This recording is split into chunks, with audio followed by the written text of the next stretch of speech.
सबको नमस्कार जुले। मैं अपने आप को बहुत भाग्यशाली मानता हूं कि मैं आज लेह में आपके बीच में आने का मौका मिला है। वैसे तो मैं कई बार आया हूं, लेकिन कुछ पल ऐसा होता है जो हमेशा के लिए परमानेंट वो लकीरों में लिख जाता है और मिटता नहीं है। मैंने शुरू से जब कुशोक बाकुला रिम्पोचे जी के बारे में सुना और जब मैं कॉलेज में थे तब वो एम्बेसडर के रूप में मंगोलिया में काम करते थे, भारत के प्रतिनिधि करते थे, भारत के लिए काम करते थे। और हम लोग ये सोचते हैं कि एम्बेसडर जो है वो भारत का एक पॉलिटिकल इंटरेस्ट को ध्यान रखने के लिए विदेश में राजदूत के हिसाब से काम करते हैं। और मैं आपको दिल से कह रहा हूं, ऑनेस्टली कह रहा हूं, उस समय मुझे अंदाज भी नहीं था, मेरे सपनों में भी ये ख्याल भी नहीं था कि जो हमारा एम्बेसडर के रूप में जो काम कर रहे थे मंगोलिया में, वो मंगोलिया के पूरे जीवन बदल देगा, तस्वीर बदल देगा और मंगोलिया जैसे प्राचीन देश में बौद्ध धर्म को फिर से जीवित करेगा। ये मेरा अंदाज नहीं था। और जब मुझे ये पता चला तो मैंने सोचा कि मुझे मंगोलिया जाना चाहिए और अपने आंखों से देखना चाहिए, लोगों से मिलना चाहिए और महसूस करना चाहिए। इस दुनिया में करोड़ों लोग आए हैं, करोड़ों लोग अभी जीवित हैं और करोड़ों लोग चले जाएंगे। आने वाले आते रहेंगे, जाने वाले जाते रहेंगे। दुनिया ही ऐसा है। बुद्ध भगवान ने कहा है कि कोई परमानेंट चीज नहीं है, लेकिन सदियों में कुछ पल ऐसा आता है जो इस धरती में आते हैं और कुछ ऐसा काम करके जाते हैं जो हमेशा हमेशा के लिए उसको याद रखते हैं। और जो इंसान के रूप में जरूर पैदा हुआ है, लेकिन एक साक्षात भगवान का रूप में होता है। ऐसा ही सदियों में जो एक इंसान के नाम में पैदा हुआ है, लेकिन इंसान से कई ऊपर उठ करके अपना छाप छोड़ के चले गए, वही है कुशोक बाकुला रिम्पोचे, जिसका स्टेचू अनवेल करने के लिए हम लोग सब यहाँ आए हैं। ये एक साधारण समय नहीं है और साधारण ओकेजन नहीं है। मूर्ति हमने कई हजारों मूर्तियां मैंने अपने हाथों से अनवेल किया है, लेकिन आज का यह बहुत ही विशेष है। इसलिए मैं दिल से कहना चाहता हूं कि मैं भी किसी जन्म में कुछ पुण्य काम किया होगा जो कुशोक बाकुला रिम्पोचे का स्टेज को अनवेल करने का मौका मेरे हाथों से मौका मिला है। मैं नमन करता हूं कुशोक बाकुला रिम्पोचे का, और उसके काम के बारे में ज्यादा बताने का मुझे आवश्यकता नहीं है क्योंकि मैं लद्दाख में खड़ा हूं। अगर मैं कहीं और होते हैं तो मैं ढेर सारे चीज बताते हैं कुशोक बाकुला रिम्पोचे क्या थे, क्या काम किया, क्या क्या योगदान है, वो मैं बहुत बताते हैं।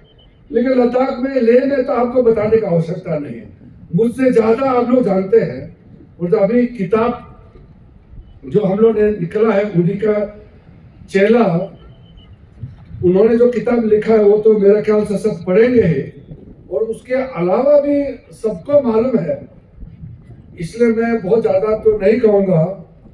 मगर जब मैं मंगोलिया गई, कई बार मैं मंगोलिया गई, और आखिरी जो पिछली बार मैं गए थे बुद्ध भगवान का अवशेष लेकर के मंगोलिया गए, हमारा इंडियन बड़ा डेलीगेशन था और प्रधानमंत्री जी ने मुझे डेलीगेशन का लीडर बना करके जब भेजा, और हमारी दुनिया का जो सबसे बड़ा एयरक्राफ्ट है C-17 ग्लोब मास्टर लेकर के हम जब मंगोलिया पहुंचे हैं, और रेलिक्स को हम लोग एयरक्राफ्ट से जो बाहर उतार रहे थे, तो जो बौद्ध धर्म के परंपरा से जो हमारा स्वागत हुआ, उनके पूरा राष्ट्रपति, उनके जो स्पीकर, मंत्री, पूरे के पूरे जिस तरीके से जुड़े हैं, तब मैं याद कर रहा था कि ये परिस्थिति और ये दृश्य अगर कुशोक बाकुला रिम्पोचे नहीं होते तो ऐसा दृश्य कभी देखने को नहीं मिलते। ऐसा दृश्य, अद्भुत दृश्य हमने मंगोलिया में देखा है। और मुझे जो सम्मान मिला है, मुझे जो इज्जत दिया है, जो स्थान दिया है, मैं भारत सरकार का एक मंत्री के रूप में जो मिला वो अलग है, लेकिन मैं मानता हूं कि वो मंगोलिया राष्ट्र पूरा बौद्ध धर्म में फिर से समावित हो गई है। उसके चलते वो भारत को बौद्ध धर्म का जन्म स्थान, बुद्ध भगवान का जन्म स्थान, बुद्ध का देश होने के नाते भारत के प्रति धार्मिक भाव से जो देखता है, उसी के चलते, क्योंकि मैं भारतीय हूं, एक हिंदुस्तानी हूं, भारत से आया है, इसलिए मेरा सम्मान और ज्यादा हो गया। इसलिए मैंने देखा है, इसलिए मैं कह रहा हूं कि मिनिस्टर कम भारतीय होने का ज्यादा मुझे सम्मान ज्यादा मिला है। हमारा देश का अपना एक पहचान है, एक प्राचीन काल से भारत का एक पहचान रहा है, और इस पहचान को मैं मानता हूं कि कई साल बाद, सदियों बाद फिर से एक तरीके से जीवित होते हुए मुझे दिखाई दिया। अशोक सम्राट जब इस देश का साम्राज्य को संभालने का दायित्व लिया था, उसने बौद्ध धर्म को पूरा दुनिया में फैलाया। उसके बाद कई राजा आए। कुषाण के समय में, राजा कनिष्क के समय में पूरा मध्य एशिया से लेकर के पूरा बौद्ध धर्म का प्रचार हुआ। और उसके बाद कहीं ना कहीं हम आजादी तो मिल गया, गुलामी से आजादी मिल गया, लेकिन हमारा स्टेट पॉलिसी, भारत सरकार का जो स्टेट पॉलिसी में कहीं मुझे कमी नजर आ रहा था।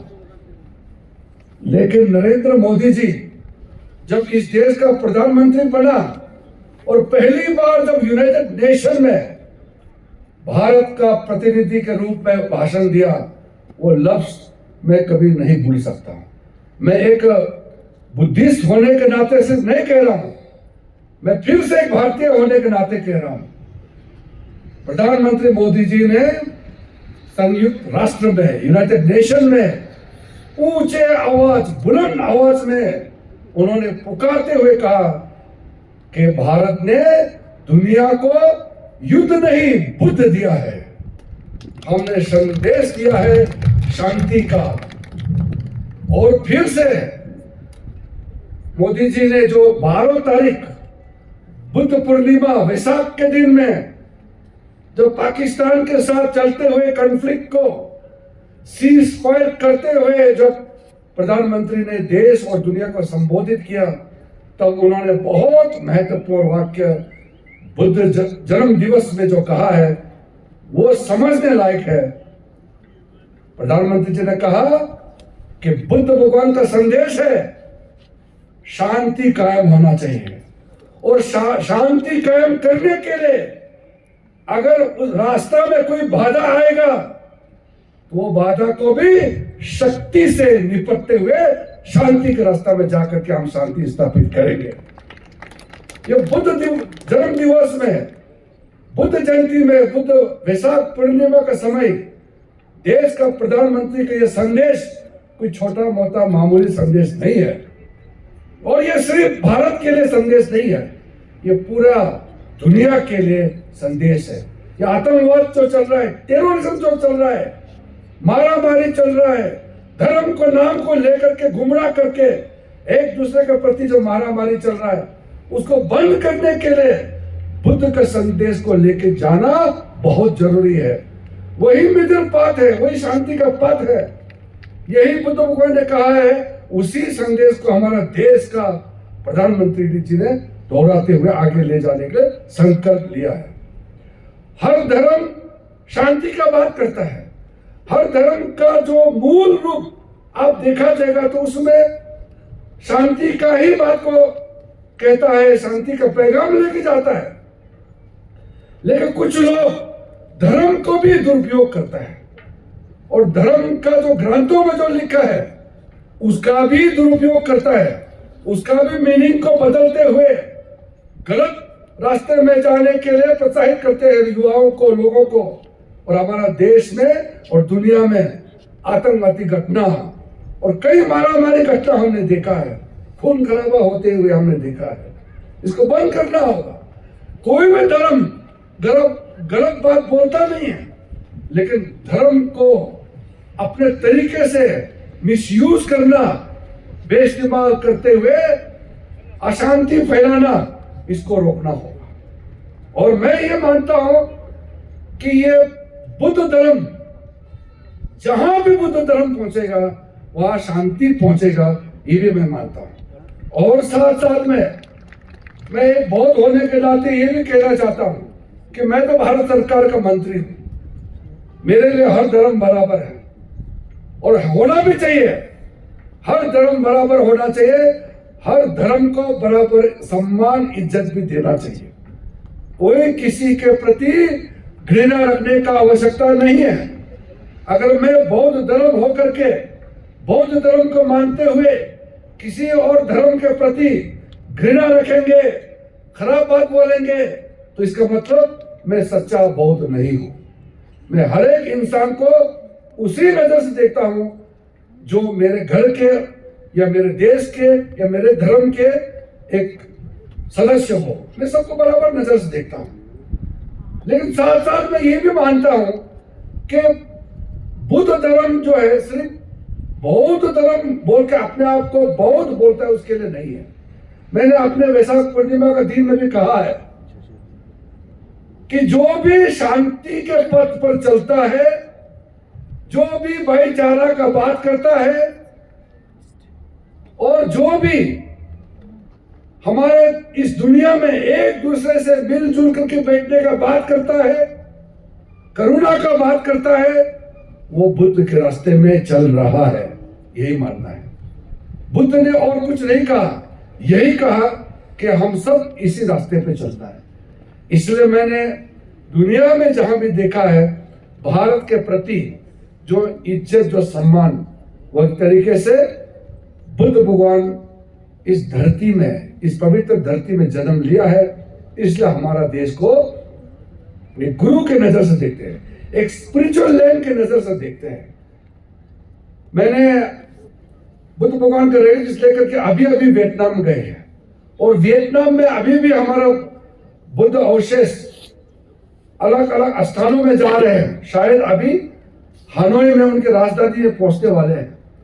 मैं जब यहां से लेकर के उस दिन गए थे, तो मैंने जो देखा, मैंने अभी लेफ्टिनेंट गवर्नर साहब को भी बोला है, लोग कहते हैं जो कम्युनिस्ट होते हैं वो एथिस्ट होते हैं, जो कम्युनिस्ट होते हैं वो धर्म नहीं मानते हैं। वो चाइना कम्युनिस्ट नेशन है, वहां कोई भी कम्युनिस्ट सदस्य अपना नाम के पीछे में धर्म नहीं लिखता है, और कम्युनिस्ट आइडियोलॉजी ही ये है कि वो धर्म नहीं मानते हैं।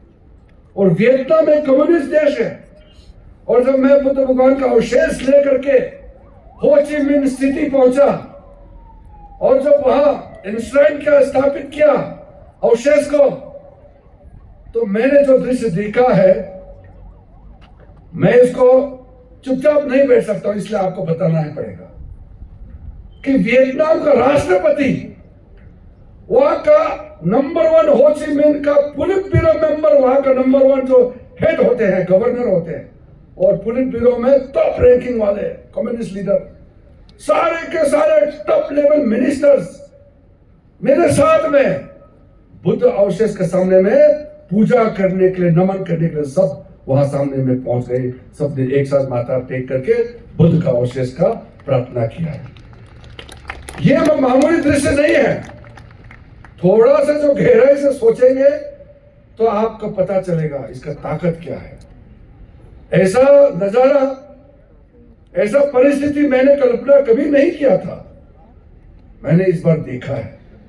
इसलिए आज मैं जब लेह में आपके बीच में आया है, तो देश का एक मंत्री के रूप में मैं एक दो बात कहना चाहता हूं, क्योंकि हमारे कैबिनेट में मैं एक मात्र हूं। वैसे तो मैं किसी एक धर्म से सिर्फ जोड़ के नहीं देखता हूं, लेकिन बाय बर्थ, बाय प्रैक्टिस में एक बौद्ध हूं, और पहले बार एक बौद्ध धर्म मानने वाले, या जो टेक्निकली ऑफिशियली नोटिफाइड माइनॉरिटी जिसको कहते हैं, एक बौद्ध को पहली बार भारत का सरकार में कैबिनेट मंत्री के रूप में बैठने का मौका मिला है। हमारा देश को आजादी प्राप्त हुए 77 ईयर पार हो चुके हैं, लेकिन मैं वो खुश नसीब हूं, पहला इंसान हूं जो एक बौद्ध होकर के कैबिनेट मंत्री के रूप में काम करने का मौका मिला। हमसे पहले कैबिनेट मंत्री थे, लेकिन उस समय जो मंत्री थे वो बौद्ध धर्म अपनाया नहीं था। बाबा साहब भीमराव अंबेडकर जब लॉ मिनिस्टर बना इस देश का, तो वो 1951 तक इस देश का लॉ मिनिस्टर रहा है, और लॉ मिनिस्टर बनते समय में उसने इस्तीफा दे दिया, और 1956 में वो बौद्ध धर्म को अपनाया है। तो टेक्निकली वो जब मंत्री थे तो वो बुद्धिस्ट नहीं था, तो इसलिए एक रिकॉर्ड के हिसाब से मेरा पास वो रिकॉर्ड आ गया कि पहला इस देश का एक बुद्धिस्ट कैबिनेट मंत्री बना है। उससे पहले हमारे मंत्री होते थे, मगर डिप्टी मिनिस्टर या मिनिस्टर ऑफ स्टेट बनाते थे, जो सहयोगी के हिसाब से कैबिनेट मंत्री को सहायता करने के लिए MOS वगैरह बनाते थे, लेकिन फुल फ्लेज कैबिनेट मंत्री के रूप में कभी मौका नहीं मिला। तो मैं मानता हूं कि हमारा प्रदेश में 2 ही लोकसभा MP है और 1 राज्यसभा है, 3 है। प्रदेश का साइज बड़ा है, जनसंख्या छोटा है, तो छोटा प्रदेश है, मगर वहां से कैबिनेट मंत्री बनाना, वो भी मुझे पहला उसी पद पर बिठाया, उसी मंत्रालय में बिठाया जिस कुर्सी में बाबा साहब अंबेडकर बैठते थे। मुझे फर्स्ट इंडिया का लॉ मिनिस्टर बनाया, एक माइनॉरिटी कम्युनिटी से, एक बुद्धिस्ट होने के नाते। इसलिए क्योंकि आज पवित्र दिवस है, इसलिए आपके सामने में मैं शेयर करता हूं, प्रधानमंत्री नरेंद्र मोदी जी के प्रति मैं हमेशा आभारी रहूंगा कि हमारा समाज हम सबको एक पहचान दिया है, एक जगह दिया है। ये सम्मान किरण रिजिजू को कैबिनेट मिनिस्टर बनाया वो नहीं है, ये मैं मानता हूं कि हमारा पूरा समाज को इज्जत दिया है, एक पूरा समाज को पहचान दिया है। हमेशा हम परम पावन दलाई लामा जी से आशीर्वाद लेते रहते हैं, उनका मेरे ऊपर बहुत कृपा है। पत्र लिखता है मुझे, आशीर्वाद भेजते रहता है कि आप सुखी रहो, मेहनत करते रहो, उसी प्रकार से आप समाज का सेवा करते रहो। इस तरीके से जब मुझे आशीर्वाद मिलता है हमारे रिम्पुचे लोगों का, लामा लोगों का, हमारा लिए एक बहुत प्रोत्साहित करने वाला बात रहता है हमेशा। अंत में मेरा कुछ दायित्व है, दायित्व पूरा करने के लिए मैं हमेशा आगे रहूंगा। मैंने आज से 3-4 साल पहले एक प्लानिंग किया था कि हमारा देश में बुद्धिस्ट डेवलपमेंट प्लान अलग से एक स्थापित करना चाहिए। तो हमने कुछ साल पहले शुरुआत किया था, और मैं खुद ही माइनॉरिटी अफेयर्स का भी मंत्री हूं, इसलिए बुद्धिस्ट डेवलपमेंट प्लान के हिसाब से हमने कुछ रचना की है।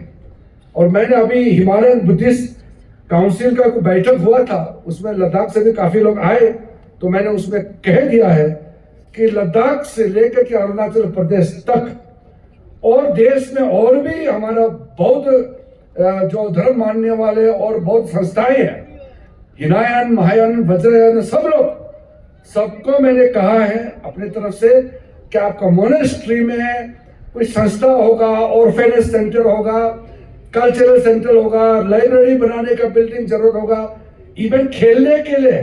मोनेस्ट्री मतलब क्या, लामा लोग नहीं खेलना चाहिए क्या? लामा लोग भी वॉलीबॉल खेल सकते हैं, अपना फिटनेस के लिए एक्सरसाइज कर सकते हैं, जिम बना सकते हैं, सबके लिए चाहिए। मैंने कह दिया कि क्या क्या जरूरत है, आप लोग प्लानिंग करके एस्टिमेट बनाइए और उसको अच्छी तरह से उपयोग करने का टारगेट लगाइए, उसका फंडिंग करने का जिम्मेदारी मैं पूरा लेता हूं। मैंने कहा इसलिए फिर से हमारे यहाँ में काफी सीनियर लीडर्स बैठे हैं, आप लोग प्लानिंग कीजिए। ऐसा नहीं कि कल से सुबह से डायरेक्ट हर आदमी एप्लीकेशन लिख देगा, ऐसा नहीं। इंस्टीट्यूट का नाम से, स्टेट गवर्नमेंट का नाम से, अथॉरिटी से रिकमेंडेशन आना चाहिए। स्टेट एडमिनिस्ट्रेशन का जो प्लानिंग डिपार्टमेंट या जो माइनॉरिटी अफेयर्स जो देखते हैं, उसके ओर से रिकमेंडेशन आना, यह नियम है, ये सिस्टम को पालन करना पड़ता है। उसके अलावा मैं हमेशा ये कोशिश करता हूं कि जो हमारा 6 माइनॉरिटी कम्युनिटी है, मैं माइनॉरिटी अफेयर्स मंत्री होने के नाते जो 6 नोटिफाइड कम्युनिटी है, मुस्लिम है सबसे बड़ा माइनॉरिटी, हमारा देश का जितना माइनॉरिटी का पॉपुलेशन है वो दुनिया का अमेरिका से भी ज्यादा पॉपुलेशन है इंडिया में। माइनॉरिटी का पॉपुलेशन इतना ज्यादा है, आप सोच के देखिए कितना हमको भागदौड़ करना पड़ेगा। मुस्लिम कम्युनिटी है, क्रिश्चियन कम्युनिटी है, सिख है, बुद्धिस्ट है, जैन है, पारसी है। सबसे कम पारसी है, 52,000 बच के हमारे देश में। उनको बचाने के लिए भी हम कार्य कर रहे हैं। तो हमने मुसलमानों के लिए हज का व्यवस्था हो या उनका अन्य व्यवस्था के लिए मैं पूरा ध्यान दे रहा हूं। क्रिश्चियंस के लिए और पारसी के लिए, जैन के लिए, सिखों के लिए कई कार्यक्रम हमने लॉन्च कर चुके हैं।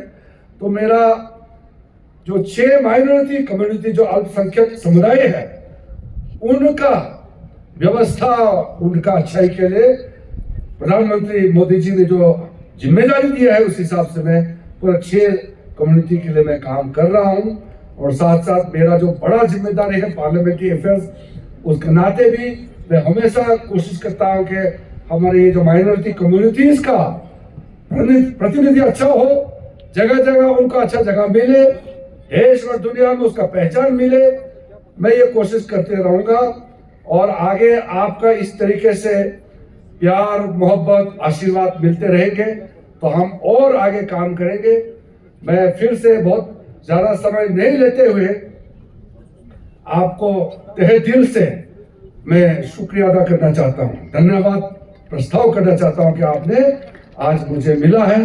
एडवोकेट ताशी गालसन जी दिल्ली में उनके साथियों के साथ आकर के मुझे इनवाइट किया, कहा कि आपके हाथों और पूरे लद्दाख से जुड़े हुए एलजी साहब से जुड़े हुए हमारे तमाम जो रिम्पुचेस है सब रहेंगे उस बीच में। अगर आप आएंगे तो कुशक बाकुला रिम्पुचे का बहुत अच्छा श्रद्धांजलि होगा, उपयुक्त तरीके से हम लोग उसको ट्रिब्यूट दे सकते हैं, ऐसा उन्होंने अनुरोध किया।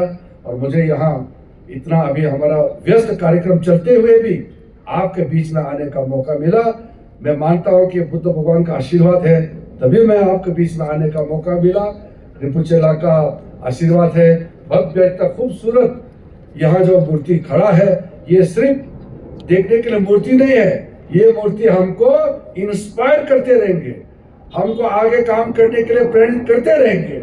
कि सदियों साल पहले लोग हजारों किलोमीटर आगे जाकर के बौद्ध धर्म, बुद्ध भगवान संदेश को फैलाया, वैसे ही हमारा कुशक बाकुला रिम्पोचे ने बुद्ध धर्म को समझाते हुए, मंगोलिया में जीवित करते हुए लद्दाख का मॉडर्न फाउंडेशन को उन्होंने यहाँ कायम किया। ये इंस्पिरेशन देते रहेंगे और साथ साथ हमको ये कहते रहेंगे, याद दिलाते रहेंगे कि जब तक इस दुनिया में है तो अच्छा काम करते रहो, मानव सेवा में निरंतर जुड़े रहना चाहिए, ये संदेश मिलते रहेंगे। बहुत बहुत धन्यवाद। जय हिंद।